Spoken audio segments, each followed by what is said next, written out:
Are you thinking about moving to Virginia Beach? Well, you might think twice after watching this video. In this video, I'm going to talk to you about 12 things that you need to know before moving to the Virginia Beach area that a lot of people have talked to me about, that because of these things, they now regret having moved, and I don't want you to make the same mistake now. Hey, my name is Sam Sansalone. I'm a top 1% real estate agent in the Virginia Beach area, and I specialize in helping people relocate to the Virginia Beach area, from Virginia Beach through the Williamsburg area. So the first thing I want to talk to you about that you need to know before moving to Virginia Beach is the concept of seasonal depression. That's right. Okay, so what is seasonal depression? Now, I don't have necessarily a scientific definition to give you in this video, but seasonal depression is that thing, where you may have felt it before, where you go into the late fall, into the winter time, and things get colder. The clouds start forming over the sun, and you don't see as much sun. It gets darker faster. Well, that happens in Virginia Beach. After daylight savings time, it gets dark at about 5 o'clock. And not only that, of course, that happens in a lot of places, but it also feels colder than one might expect Virginia Beach to be. In the summertime, it can get really hot, 80s, 90s, 100 and up with the heat index and all that and the humidity. And that's something that people often prepare more for. So then when it gets into the late fall, into the winter time and early spring sometimes, that temperature will drop into the 50s, into the 40s, into the 30s, and then into the 20s for certain windows of time, and even into the wind chills into the teens I see every once in a while. Well, you say, well, that's not a big deal. Like maybe you're coming from a different part of the country where, you see that a lot. Well, here, I think what happens is that people often move here with the idea of wanting to be around lots of greenery, lots of foliage, lots of the beach, for example, things that you can do outside, that whole environment. But the problem is that as you get into the wintertime, you can't really experience or enjoy those things several months out of the year. And so not only does the sun set and you have less time outside during the day, those times are often colder, and for a lot of the time, it can be a lot cloudier, I've found. And so people not only get disappointed because they don't spend as much time outside during the whole year. In the wintertime, it becomes like this thing where if you're not in a place that you feel comfortable with, or you're not connected to people in the area, you can feel that seasonal depression creep in and be really frustrating for a long period of time in the wintertime. So I really don't want you to feel that way. And so my suggestion is get connected to people and feel comfortable with the area that you choose, because if you don't, then it can feel very, very isolating, which leads even to more frustrating winter times. And they can be long here in Virginia Beach. Which actually leads me to the next thing I want to talk to you about, which is the individualistic vibe that you get in Virginia Beach. What do I mean by that? Well, a lot of times people move here because they come for military, or they come for a variety of different reasons. And I've gotten good feedback that people are friendly, and it's not a mean part of the country at all. I feel like I'm friendly, But on the flip side, what happens, I think, is that there is a certain culture that's built in, and sometimes it's almost like a culturalist culture, where there are so many different types of people that move here. There's no one specific culture that seeps in. Well, what happens is people find themselves they kind of become more insular, and so they spend more time with each other. Like, they spend more time with themselves, with their families. Maybe that's great, but as far as branching out, it can feel harder to do that. Neighborhoods with people that have been, neighbors for 10, 20, 30 years. Parts of the area that might have, have had kids that have grown up together. It sometimes can be hard to break into those types of areas. And then you add the idea of military personnel being here for maybe 3, 5, 6, 10 years. And so there's that kind of that revolving door of a certain group of people that come in and out. And so it just doesn't have that same rich culture that you might experience in other parts of the country. So that can make it harder to assimilate into the area, because there just isn't as much stickiness in terms of the community aspect in some parts of the city. That can be frustrating to a lot of people, which then leads me to the same kind of concept, but in a different way. The number 3 thing I want to talk to you about is there's a certain vibe of it can be cliquish in Virginia Beach. And I never used to think that, and maybe it's because I grew up here, but there are a lot of parts of the area, namely even in the areas where houses that have been around for 50, 60, 70 years, where, you know, that can be a lot of times in the northern sections because of those houses being around for so long, is there's that semblance of people and families that have just known each other for a long time, and it can be very hard to break into those groups of people. Now, it may not just necessarily be because they want to keep you away, but it's just that, you know, people are used to hanging out with who they like to hang out with or who they're used to hanging out with. And so you get into this routine. It makes it harder and harder for people to break into that culture, but also makes it in a sense where the people that are in the cliques don't realize they're in the cliques, you know? So people that come here for the first time or are here for a temporary period of time, it can be hard to break in a fast enough time in order to feel like you are a part of the community. Now, I say that, it doesn't happen all the time. I mean, I know a lot of people that have moved here and don't feel that way, but I have seen it more frequently in the last few months, few years, where it's become more of a thing, I think, than I really wanted to believe, to be honest with you, you know, as a person who grew up in the Virginia Beach area. So that's the more like social, cultural side of this. But now the number 4 thing I want to talk to you about is actually the concept of the mistake people make is buying the house, not the area. A lot of people move here from other parts of the country and the world, again, because they have to, because they want to, beaches, because of their job, family, a lot of different reasons. But a lot of people that I help, especially, maybe even you, are buying from a different part of the country, and you have to make a decision while you are living somewhere else. And so what you see online is you see a specific kind of house. You see, you know, pictures that look great on a specific kind of house. You know, you want a certain vibe, and you think that when you're seeing a house picture or pictures, you think you're getting that vibe.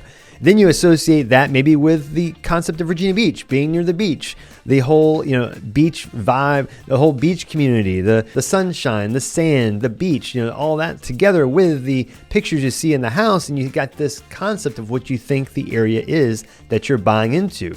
Then you realize that a lot of the city of Virginia Beach and even the area is loaded with suburbs, and can be boring suburbs, flat, and the same kind of thing over and over and over again, or areas that may not feel as comfortable as you may have thought when you saw the pictures or even saw on Google Street View, for that matter.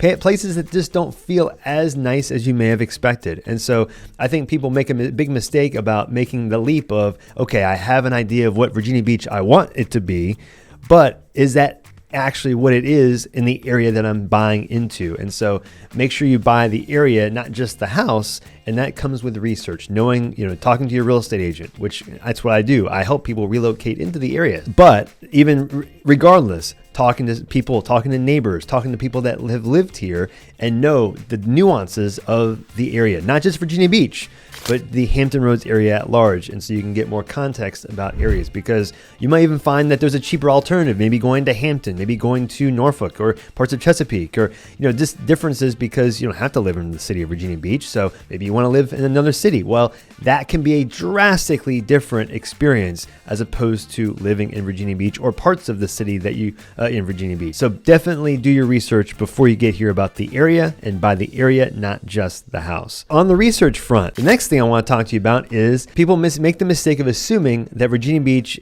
is safe wherever you go. And that is not necessarily the case. Now, I can't tell you specifically like one area is safe, one area is not. That's just something as an agent I can't say specifically. But Virginia Beach has a connotation of being a very safe city. It has been highly ranked in the country as one of the safest cities in the country. That's a huge deal, and that's one of the reasons why people want to move to Virginia Beach, which that's great. However, there are parts of Virginia Beach, namely sometimes in the central-ish parts of town or near the ocean front, where there are spots that can feel or can be unsafe. Not just there, but there are a lot of parts of town where you think, oh, well, it clearly it's fine over here, you know, north, east, north, you know, places that may have real like $1 million plus houses, but then you go 2-3 miles and you find yourself in a spot that you're not so sure about. So please do your research about crime in the area, not just Virginia Beach, but Norfolk, Chesapeake, all through to Williamsburg, because just because you see a city that looks or statistically says safe, or vice versa, does not mean that the whole city or the area is. Definitely do your research before you make that decision. And it's one of the things that people don't do as much before they move here that they definitely should. So talking about the city as a whole and what it feels like, one thing people make a big mistake about is that they think about the pictures of Virginia Beach, and they see the concept of the beach and all the fun stuff that you see, the parks and the outdoor activities. But there is a ton, and I mean a ton, of Virginia Beach that is boring, and the lack of aesthetics in a lot of parts of the city can make it a real big drag. And I've made this connotation when I went to Maine one time. My mom's from Maine. I went to Maine a long time ago, and I remember driving down parts of the state where we would drive for miles and miles, and we would turn, and then we turn again, and every time we turn, it would remind me of like an old Nintendo game where the graphics weren't good enough or detailed enough to have different backgrounds. So as you turned, you'd have maybe background number 2, and then you turn in background number 3, and then turn in background number 2. It's like the technology wasn't good enough to give you a lot of different types of environments in the game, right?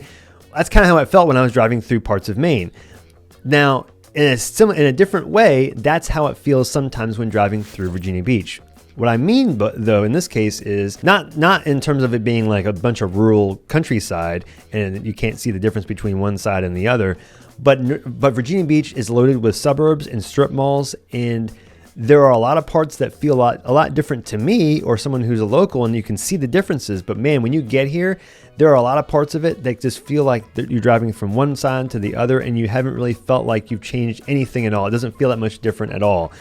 And that can be frustrating because you just kind of feel like you're in a cheap video game because you have not experienced much difference between, the central part or the eastern part. Now, as you spend more time in the city, you do start seeing differences. But again, as a general rule, there may not be drastic differences enough to justify the lack of feeling like a big diverse area as far as how it feels aesthetically. Now, I think there are parts of the city that are improving or changing, and that is happening, especially in the southeastern part where newer areas like Red Mills, Strawbridge, there are a lot of bigger shopping areas that are newer, and you can see a difference there. But again, it's just not widespread, and I think it is worth noting that can also lead back to that seasonal depression, another piece of it where it's like the same thing or similar things over and over and over again in the city. Now, for the number 7 thing you need to know about moving to Virginia Beach. When you get here, the frustration of getting assimilated into the healthcare system, it is so rough. Now, this could be more not just Virginia Beach, but maybe just the healthcare system at large. But I know for a fact, even from personal experience, my wife having moved here from elsewhere and had to, again, get assimilated into the medical care system, it is very, very difficult. You might, in getting a personal care physician, getting a PCP could take you months to get set up with one, and that can be frustrating. You might have to rely on those 24-hour doc-in-a-boxes to get by initially, and that can be frustrating too because again, the care you might expect may not be there. So definitely before you move and as you're moving, do some research on what doctors you might want to get connected to early, because that will affect especially your first few months, but even after that, your next year or two, getting into the medical care system can be hard, even though you've got a lot of hospitals, a lot of doctors in the area, especially with Centera being a big medical presence in the area. It leads to the idea of there should be a lot of great medical care here. What you expect may not be as good as what the reality is, especially with the speed of how the processing goes. So that's something to keep in mind, especially as you're moving here, that you don't want to definitely plan ahead before you get here, especially if you need medical care set up, because you might be waiting for a little bit after you move here. Now, on the health topic, number 8 thing I want you to know about moving to the area is the allergy issue that comes up a lot. Allergies is such a big thing here, and especially for people that move here. It's almost like when you cross the border, it's like your system is adjusting to the new allergens and all the pollens here, and not just allergies, but asthma. It can be hard for people to breathe sometimes, getting used to this area, especially if you're coming from the West Coast or maybe even the South. There are parts of the country where moving here can be a drastic difference in how your body might respond to the new air that's here. And I've seen it so many times where asthma and allergies can wipe people out and be devastating for people and make their experience here really, really dismal. And so if that is you, definitely do your research on maybe things that might help for the allergens in this area. But it can be something that can linger for a long time, and it may not be something you can perfectly fix when you get here, but it might make you think, okay, maybe I shouldn't move here, to be honest with you. Maybe you might check in other places that may not have as strong of allergens that can just drastically affect your day-to-day life. I mean, I've gotten so many stories from people that talk about that, and I think it's an under-discussed thing that should be brought up more frequently, I think. The number 9 thing is going to the general aesthetic of the area and the functionality of the area is urban sprawl. So I talked to you about the boring kind of the strip mall aspect, but some people that don't like urban sprawl has taken over Virginia Beach in terms of strip malls, parking lots, parking garages, more developments, things that with urban sprawl creates issues with flooding. And so it being a coastal city, you've got so much concrete and infrastructure being built up along the coastline, it can affect the flooding too. So we have a little bit of a conundrum here because there's so much water around Virginia Beach, it's hard to build and expand. Well, in doing that, so it limits the supply of houses. Well, you need more houses, you need more apartments, you need more housing in general to facilitate the people that are coming here. So what can you do?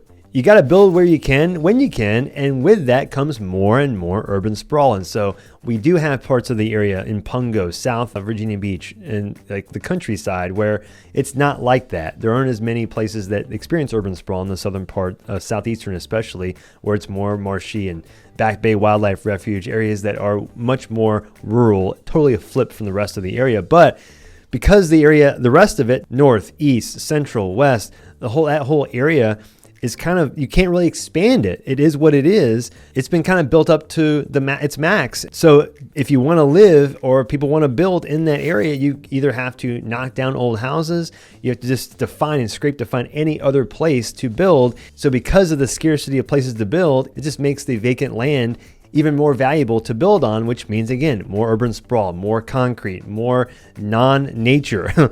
And so I think that can frustrate some people. I think not only that can affect the flooding dynamics here, because the flooding issues here are not just sea level issues and where the houses are built. It's just the fact that there is so much concrete in places where water just can't go because of all the urban sprawl. Which then leads me to the next number 10 thing to know about moving to Virginia Beach is underestimating the flooding issues in Virginia Beach or the cities around Virginia Beach. Because I personally think that Norfolk is a much more concerning part of the area for flooding than Virginia Beach. But there are parts of Virginia Beach that have some issues, especially issues with drainage. The central portion of Virginia Beach has some issues like that. Even going towards the east near the ocean front, there are some spots that have issues, and it leads to streets that you can't cross very well, especially if the area has a lot of rain over several days, or the properties have high water table already, but then a lot of rain leads to water tables being up pretty close to the ground level. And so all it takes is an extra rainstorm, and then you find yourself having issues with flooding issues across the area. While it is still localized in the city of Virginia Beach, it's not just a coastline issue. It is across the area with urban sprawl, concrete, drainage problems that have developed over decades that they're trying to fix, but it's still an issue. So, but then held in context, I personally don't think, if you're going to spend a lot of time or live in Virginia Beach, the city, you may not experience this on a drastic degree, but it might be in intersections that might be issues for you as far as crossing, certain parts of the area that may have that individual intersections. And the good news is, if you live on the shoreline, you may not experience much flooding as much as you might think, because you're often built up off the shoreline in a place that does not require flood insurance. So, there are multiple primary flood zones in the area. But AE is the one that requires flood insurance the most, and then X and X500 are the ones that are most common that don't. And so most houses in Virginia Beach fall under X or X500, but there are a lot of parts of the city that still have houses that fall under AE. And so do your research, please, about where your house is situated in relation to a flood zone that requires flood insurance, namely AE. It's something that your real estate agent can figure out, and it's also something you can research on your own online too. But definitely find that out, because it can be so specific. If your house lies in AE at all, it will drastically increase the amount of flood insurance that you might need, or if you're required to get it at all. And it can just be a little sliver on the house. I've had weird circumstances where a house is sitting on an area that does not require flood insurance, but then I'm telling you, like 6 inches on the edge of the house has, if the house is sitting on that edge just by that amount, it can then lead to flood insurance being required to own that specific house. It sounds crazy, but it has happened. I've seen it happen. Which leads me to another thing that people often underestimate, which is jet noise. Now, I talk about jet noise all the time, but it's a big deal, guys. People, they think, okay, look at the pictures of my house that I want. And I think, oh, well, I can't see the jet noise. It must not really make much of a difference. And, you know, looks like a great neighborhood. It must not have any jet noise. Oh my goodness, can that be farther from the truth sometimes? And so you've got to look up the AICUZ Jet Noise Zone Map. That will tell you, give you a guide as to where the most impact places are for jet noise. But you may be pretty close to a Navy base, Oceana Naval Air Station, namely, or Fentress Airfield in Chesapeake, or the Little Creek, or the Norfolk Navy base, or the Norfolk Airport. You might be close to some of these zones, but you may not be in one of those high jet noise zone areas, believe it or not. It depends on how the jets fly. So that's why the map is important, so you can see where those locations are, and because it can be just a matter of a few blocks where you hear it really, really loud on one side, and you go a few blocks or a mile or two, and you don't hear it much at all. And it can be drastically different, from ear piercing to almost nothing. So that can be the difference between just hating living in Virginia Beach as opposed to loving it. That one piece of information, where the jets are, how does it sound, how comfortable are you, especially if you have kids, guys, young kids, and you have naps you're revolving around or working from home, and you live close enough to where you can hear the windows rattle, which is real. That's not hyperbole. The windows can rattle as you get close to the bases, especially we're talking namely the Oceana Naval Air Station. And this is where it gets into talking to neighbors, talking to people that live here or have lived here. And even then, sometimes those people are so used to it, they forget that the jets are that loud. You just get kind of blends into the life here in some cases. So some people love it. So you have to, I'd say, talk to multiple people to get an assessment, and then, you know, so you can listen to what they're saying and what are the common patterns as to what the jets sound like. And it can affect the value of the house in some cases too. Now, there are parts of the area, especially around the Oceana Naval Air Station, where because of the places where the jets can be the loudest, they can be the closest to the base. That can lead to a demand for those areas, specifically for people that are going to the base, because those people don't care as much about the jets because that's their lifestyle, right? So it's not necessarily a death sentence to appreciation, but it can lead to certain people wanting those areas, but some people definitely not. Almost like I kind of associate like a pool, or, you know, where it's something where people might really, really want a house with a pool, but some people don't want the maintenance or upkeep of a pool, and they want to avoid houses with pools. Which then brings me to my number 12 thing to know before moving to Virginia Beach, which is old house problems. This area of Virginia Beach has a lot of new houses in it, but it's got houses built from the 90s all the way back to the 50s mostly. You'll see some old ones too, especially in Norfolk, you've got houses 100 years old. But people don't realize that with houses built especially in the 50s, 60s, 70s, you've got different stuff like cast iron piping that goes from the house often to the city street or into different parts of the house where it can corrode and break down and then lead to big backups and either sewer lines that can back up. And that can be $10,000+ to replace the main drain line, for example. You know, polybutylene pipe back in the 80s and 90s, where it was a very popular time for the certain type of piping to be installed in houses, and that can rupture. Old aluminum branch or old wiring in houses, especially in the 50s and 60s and even into the 70s. Crawl spaces that have been neglected over 10, 20, 30 years. You've got houses that might have quote unquote great bones, but then a lot of the houses in Virginia Beach are built on crawl spaces where you've got joists and piers, and you have a crawl space underneath the house, and that underneath needs to be inspected, and that wood in there can get torn up by termites and moisture damage because the area is such high in moisture content. If you don't maintain that crawl space, it can then lead to the moisture eating up the wood, and then of course you got termites that are attracted to that moisture too. So a lot of issues with crawl spaces, and that's often more frequently found in those older houses, 50s, 60s, 70s, and 80s, where people, they may have owned their houses for 30, 40, 50 years and just have never had someone maybe inspect the crawl space on a regular basis as much. So that can make a big difference, and you might see a house that's, you know, $600,000 and think, oh, it looks amazing, it was renovated inside, or it looks great.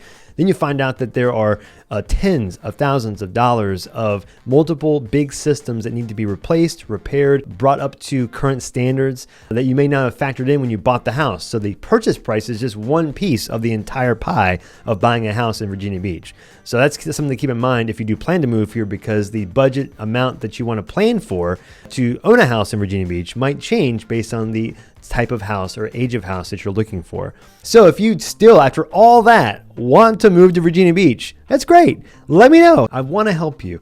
It's what I do, and I love helping people relocate to the area. So if you have any questions, I have my contact information in the description. I have a relocation guide you can download for free in the description. You can call me, email me, text me as well, or book a call as well. That's in the description too. If you want to learn more about Virginia Beach or these cities around Virginia Beach through Williamsburg, you can click here to watch the next video to get more in depth about living in the Virginia Beach city and the area around Virginia Beach. And I'll see you on the next video.